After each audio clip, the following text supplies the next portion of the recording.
ипотекалык үйлөр салынып атабы?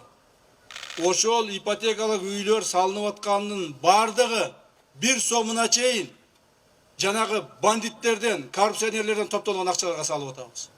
Так. Жөнөкөй адамдарга кызмат кылсын. Ошол коррупционерлердин акчалары.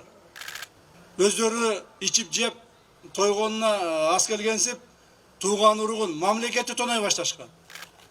Мына мэр турат, жанагы ошо президентибиз тапшырма коюп бизге. Мына ипотекалык үйлөрдү кургула деп тапшырма койду.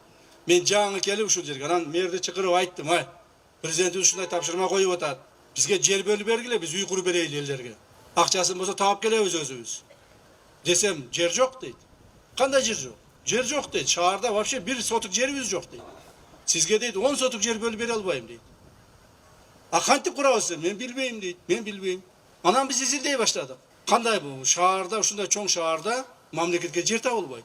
Жөнөкөй адамдарга үй салып бергенге жер табылбайт. Так.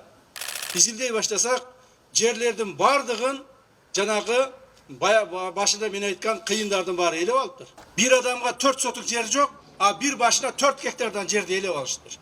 Мына ошолордун баарын изилдеп отуруп, мына жерлерди алып, ошо жерлерге үйлөрдү азыр куруп атабыз.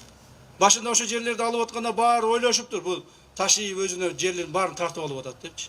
Мен дагы бир жолу айтып коеюн, урматтуу Жалал Абад шаардыктарым, туугандарым, жердештерим, 1 сотук жер өзүм албаймын. Маган 1 сотук жердин кереги жок. Ошо алынган жердин бардыгы, кайсы жерде алынып атат көрүп атасыңар, Кай жерге курулуп атса, ошонун бардыгы алынган жерлер. Ошо курулган үйлөрдүн бардыгы элдерге бөлүнүп берилет. Быйыл күздө Кудай буйрса 1,5 миң адамга үй беребиз. Эмдиги жылы 5 миң адамга үй беребиз. Мына Жалал Абадта. Ошогон жана башында айткандай үйлөрдүн бардыгы муктаж гана болгон адамдарга берилет. Муктаж болгон. Мен бир мисалды айтып кетейин, мына менин бир тууган эжемдин кызы бар, ошол келиптир. Маган кат жазып бериптир. Тага мага ушул 1 квартира алып бериңизчи депчи. Мен ошондо айттым, жээним жок, сага квартира берилбейт бу жерде. Так, эгерде мен сага квартира алып бере турган болсом, баштайт мына Ташиев туугандарына бере баштады деп. Ошондуктан кой, сага биз башка жол менен бир нерсе кылып таап берейли квартираны. Жөнөкөй адамдар алсын.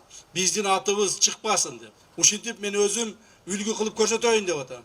Башка чиновниктер дагы, губернатор болобу, мэр болобу, аким болобу, же ушул жерде иштеген чоң-чоң кызматта иштеген адамдар болобу, тууган уруктарына 1 квартира алып бере турган болсо, сразу жазалайбыз.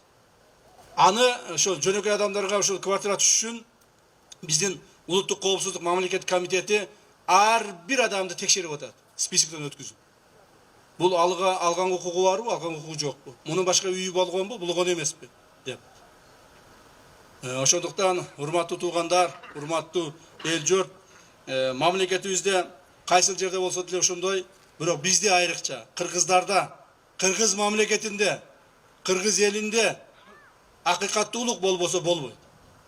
Акыйкаттуулукту орнотушубуз керек. Аз болсо дагы ошо акыйкат бөлүштүрсөк, ошондо элибиз ыраазы болот деген максаттамыз.